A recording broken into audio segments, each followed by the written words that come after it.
Hey guys, what is up? Andaull here today, bringing you guys another episode of the Lost Episodes Can Still Be Found series.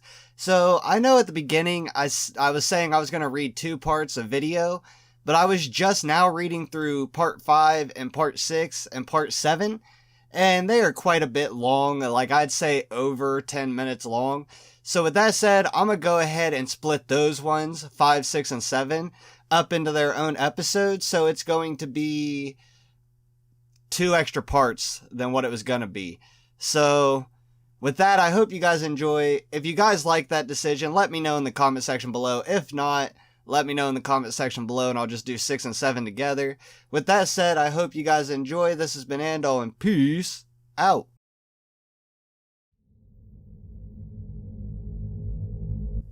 A few weeks later, I received a reply from the former Lost Media Society admin, the one who was said to be attempting to collect lost episodes.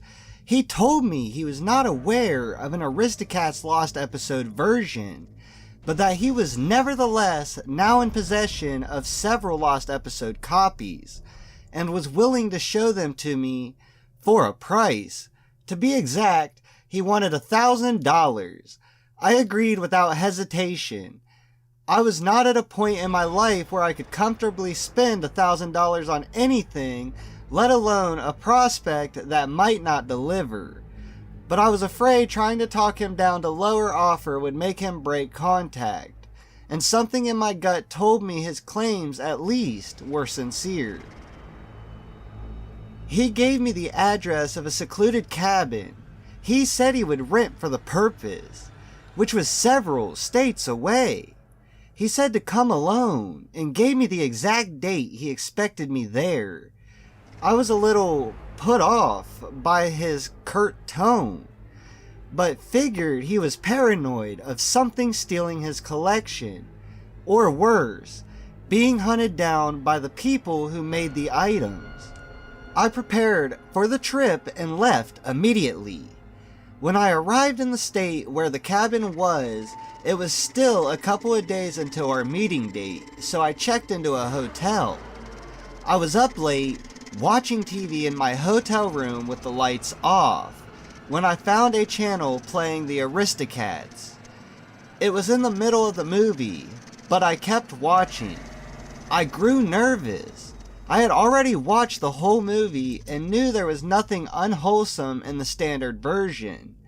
But the setting, alone in the dark with just the light of the TV, was strongly reminiscent of my traumatic virgin experience with the feature. Soon though, my unease turned to comfort. I realized there was nothing to fear. Sure, at this point I was convinced that somewhere out there existed a violent and twisted version of the Aristocats, one which I had been unfortunate enough to somehow see as a child. But that didn't matter. It couldn't hurt me now. I laughed as I realized I now had the chance to relive the memory without the trauma. So I grabbed a snack and continued watching in the dark, for once able to enjoy the film as it was intended to be enjoyed. I was able to appreciate what a truly great movie it was, how much effort was put into the animation and voices, how great even the music was. The soundtrack was a little distorted though. As I turned up the volume to hear it better, I realized it wasn't the TV. The music became faster and more distorted, and the scene began morphing into abstract images. I heard screams from the TV, and disturbing images too brief to make out clearly flashed on the screen. This all ended with the still image of Burilo's, the one I found on the internet with his eyes bloodshot. On the image were 2 words in red caps: "Stop asking." The screen then went to black. I sat in total darkness, my body quaking, tears and snot running down my face, hardly able to catch my breath. I turned on the lights, threw up in the bathroom, and switched the channel. All the stations were playing normal television, which was somewhat comforting, but I still checked out of the hotel and went to a different one. At this point, I considered giving up my hunt. My first goal had been to find out if lost episodes were real, and I had certainly achieved at least that. Whether going further and finding out the exact nature and origin of them was worth it was becoming an increasingly dubious prospect. Whoever was behind them had powers and resources to seriously threaten me, and I didn't know full closure was worth risking my neck any further. In the end, I decided to keep going though. I was close now, and if there was some secret, powerful group behind all these lost episode stories, the world needed to know. Who were they to try to intimidate me into giving up? No, I wouldn't give up the hunt. At that moment, I doubled down in my determination. At the appointed time, I showed up at the cabin. It was night and the moon flooded the lonely cabin in an eerie glow. There was a vehicle in the driveway, but the lights were out and there were no other signs of occupancy. I timidly went up and knocked on the door without turning on any lights. The man greeted me. For his own safety, I will not describe the man. Safe to say, he appeared middle-aged. So, you were serious about this. Good. Do you have the money? I gave him the wallet of cash. He turned a lamp on and counted it out, then motioned for me to follow him to another room. He closed the door behind him before turning on the light. The room had a high ceiling and nature paintings on the wall, along with a single shelf of old books that were clearly there for decoration. Centered on one of the walls was a large plasma television. There was a lot of space, but the man himself had only put a couple chairs and some plastic storage tubs on the floor. So here's my collection. It ain't very big, but you'll have a hard time finding these items anywhere else. Sorry to have to charge you so much, but you gotta realize I'm taking a huge risk by showing this stuff to a stranger, so you gotta make it worth my while. I trembled with anticipation. At last, I was about to have some real, concrete answers. Like I said in my email, I don't have, nor have I previously heard of an Aristocats video made by these people. But from how you described it, I completely believe you saw it. It fits right in with this kind of thing they would make, he continued. By they, you mean the Lost Media Group? I interjected. Yeah, they would be behind the thing you saw, along with that Batman Lost episode if it indeed exists. Though I haven't been able to find it myself, but again, wouldn't be surprised.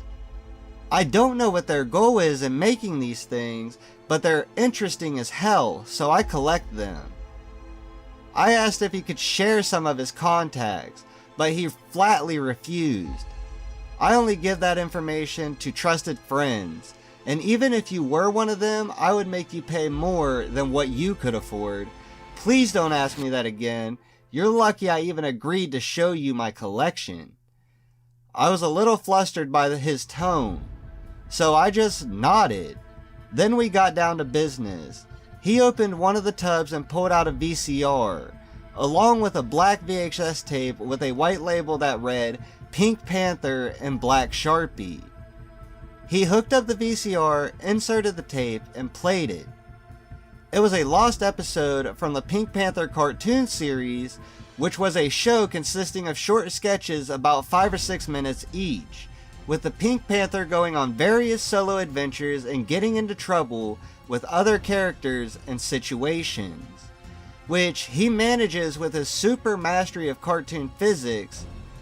There is never any dialogue, save for the occasional wordless exclamation or babbled nonsense, like in the Tom and Jerry cartoons. And every short has the Pink Panther theme playing throughout.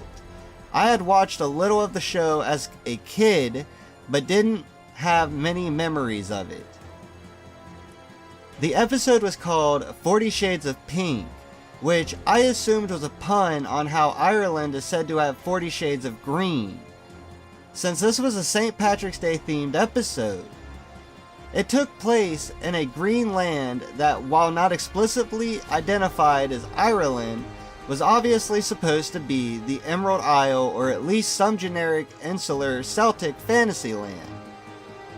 The short involved the Pink Panther trying to steal a pot of gold from a leprechaun, or rather, the reoccurring Little Man character dressed as one. As the Pink Panther was walking over a rainbow-like bridge, a storm cloud caused it to disappear from under his feet. He fell, and there was a sickening crunching sound. The Pink Panther was shown bleeding out on the ground, bones jutting out. Then he saw the leprechaun's pot and crawled over to it. Despite his injuries, a smile of victory crawled across his face. As he peered into the pot, the leprechaun appeared from behind and pushed him in, closing a lid over him and then roasting him alive over a fire. The episode ended with the sound of the Pink Panther screaming. Lame, I thought. Someone basically just took the Pink Panther cartoon and gave it the itchy and scratchy treatment. It was somewhat disturbing that whoever did it clearly had access to the original animation resources to make it look exactly like a real episode, but overall it was underwhelming compared to what I was expecting. The next item was a copy of The Lion King. This time it was a proper factory copy with a retail jacket. The man told me that the movie itself was normal, but there was a special animated short at the end of the tape with psychedelic properties. He warned me that the experience would be far more intense than the Pink Panther tape, and even asked me if I had any heart conditions. Despite his warnings, I insisted on going through with it. He refused to fast forward to the short, saying he wanted to keep the tapes from warping even though he had the footage digitally archived. After the credits, there were some special features, including some animated shorts I had never seen before. When the title appeared for a short called The Lion, the man paused and asked once again if I was sure I wanted to proceed. I nodded and he played it. The short featured what was apparently a version of Scar, but the art style was completely different. It was a 2D animation, but somehow much more realistic than Pixar animation. It's hard to explain. It wasn't like CGI realism, but there was so much detail and effort put into the character that it gave the impression of realism while still being paradoxically fantasy. The clip showed Scar walking around a white background before stepping to face the viewer. The camera began slowly zooming in on his face, and his eyes began glowing red. Threatening jungle music began playing. Suddenly I became very nervous. A vicious grimace emerged on Scar's face, the kind a predator makes before striking. His mouth opened wide, showing rows of sharp teeth, and I heard realistic growling sounds. His face wrinkled in a pattern consistent with the face a lion makes before pouncing. My nervousness turned into terror. My gaze was transfixed on a screen, and I couldn't look away. I knew it was only animated, and even if it wasn't, the lion couldn't get me through the screen. But I was paralyzed as if facing a real predator. I was in a trance, one that didn't break until Scar jumped and I screamed for my life. I kept screaming until the man shook me out of it. "Sorry about that," he said, "but I did warn you." Once I got my bearings back, I asked for the next item. He gave me a puzzled look, as if he had expected me to just give up and want to go home after the last tape. But he shrugged and got the next one. It was another home VHS tape labeled Super Bowl 2000. This next one won't do anything to you like the lion video, but it's disturbing in what it shows. In fact, I'll just tell you what it is. This tape shows a riot that didn't happen.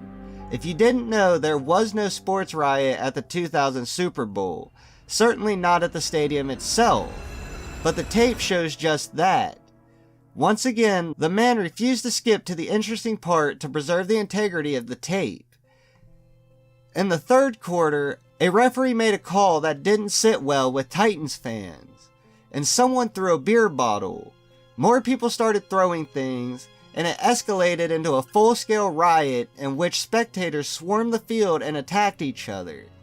You see, the majority of the crowd slowly evacuating the venue while a small but determined segment began vandalizing the place and having sporadic brawls. There was no commentary at this point, just raw stadium footage that cycled through various venue cameras. About 20 minutes into the riot, the tape ended. This tape did not cause me to experience abject terror like the last one. In fact, the riot hadn't even been that bad compared to the other sports riots I'd seen. But I found it disturbing on a deeper level.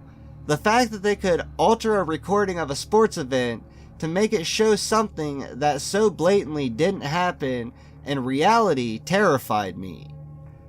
They could only have done it one of two ways, with editing techniques that were well beyond what publicly known to the world, or with some type of magic. I still asked to see the next item.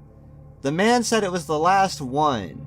It was a plug-and-play video game this time.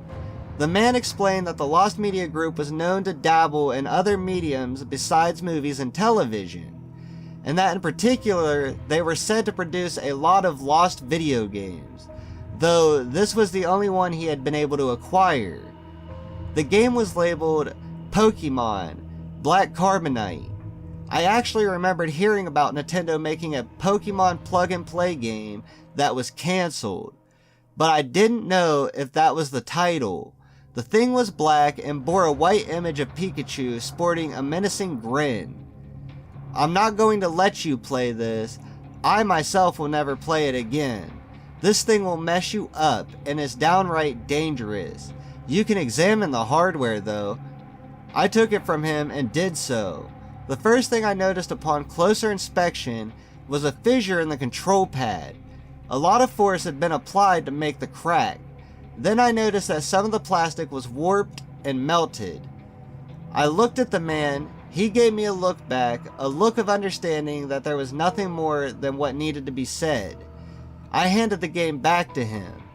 The man said some goodbye formalities, put his hand over my shoulder, and aggressively led me to the door, closing and locking it behind me. He never saw my camera during the lion short. I had managed to snap a quick digital photo of the TV screen while the man wasn't looking, and had put the camera back away before the whole bad acid trip thing. I had the photo enlarged and enhanced and studied it. It was still frightening even without the psychedelic properties of the animated short. Again, despite being a cartoon, it had such detail and realism that it seemed more alive than I thought a cartoon could. Alright, I hope you guys have enjoyed that video. If you guys have, hit that like, hit that subscribe button down below with the notification bell on, and leave a comment in the comment section down below telling me if you guys enjoyed this video. Sorry if I sound like I'm a little monotone in this video. I'm coming up with like a cold. It's the Ohio weather basically. It goes from cold to warm, cold to warm, cold to warm. It's messing with my allergies. It's giving me a head cold. So my voice is kind of like groggy. I have to cough, like I'm coughing. Yeah. So I hope you guys enjoy. See ya.